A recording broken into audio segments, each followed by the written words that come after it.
ओम शांति। बाबा के महावाक्य को जीवन में कैसे उतारें। बाबा ने जो कुछ भी कहा है उसे जीवन में उतारने के लिए हमें कुछ बातों पर गहराई से विचार करना होगा। बाबा ने आज के पुरुषार्थ में हमें जो मुख्य बातें सिखाई हैं उन्हें हम इस तरह समझ सकते हैं और अपने जीवन में लागू कर सकते हैं। याद की यात्रा को कभी न छोड़ें।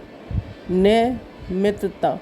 बाबा ने कहा कभी थककर याद की यात्रा को छोड़ना नहीं है।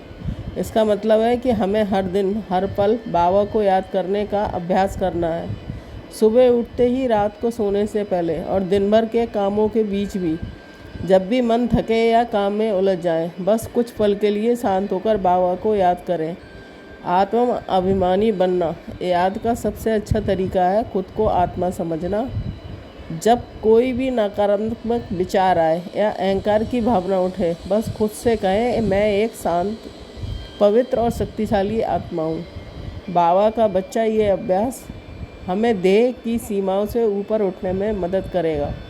प्यार का अनुभव। बाबा को सिर्फ याद नहीं करना है, बल्कि उनसे प्यार का अनुभव भी करना है। सोचिए कि बाबा आपसे कितना प्यार करते हैं। जब आप उनसे प्यार की भावना से जुड़ेंगे तो याद करना बोझ नहीं, बल्कि एक शुद्ध अनुभव हो जाएगा। निश्चय और धैर्य को बढ़ाएं।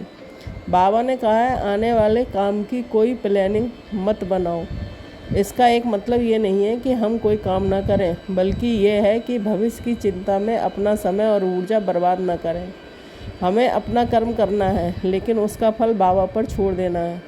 ये विश्वास रखना है कि बाबा हमारे लिए सबसे अच्छा करेंगे, हमें हल्का और निश्चिंत बना देगा।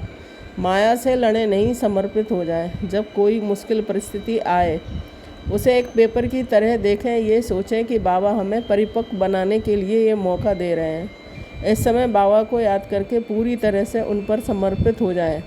जैसे ही आप पूरी तरह समर्पित होंगे, आप देखेंगे कि माया की शक्ति कम हो जाएगी और आप विजयी हो जाएंगे। गारंटी पर विश्वास रखें। बाबा ने हमें गारंटी दी है कि वो हमारी स्थूल कमी पूरी करेंगे और हमें मौज में रखेंगे। इस बात पर पूरा विश्वास रखें। जब आप इस गारंटी पर विश्वास रखेंगे तो आपके अंदर एक अचल विश्वास पैदा होगा, तो आपको हर मुश्किल से लड़ने की ताकत देगा। वर्तमान में रहें और स्वयं पर ध्यान दें। भूतकाल को छोड़ें। बाबा ने कहा, बीता हुआ कल भूतकाल है, उसके बारे में सोचना अर्थात भूतों को बुलाना। हमें पुरानी गलतियों और दुख यादों में नहीं उलझना चाहिए। हर नया दिन हर नई शुरुआत है। अपनी गलतियों से सीख लें और आगे बढ़ें। स्व स्थिति पर ध्यान दें। अपने अंदर के गुणों और शक्तियों पर ध्यान दें। जब किसी भी परिस्थिति में आपको धैर्य की ज़रूरत हो तो धैर्य का स्वरूप बन जाएं। जब सहनशीलता की ज़रूरत हो तो सहनशीलता का स्वरूप बन जाएं।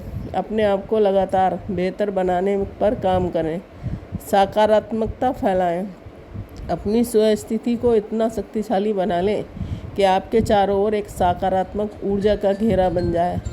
आपके व्यवहार, शब्दों और सोच से दूसरों को भी प्रेरणा मिले। यही सच्चा विश्व कल्याण है। बाबा का महावाक्य केवल सुनने के लिए नहीं, बल्कि अपने जीवन में उतारने के लिए है। हर बात पर गहराई से विचार करके हम अपने लक्ष्य तक पहुंच सकते हैं। ओम शांति।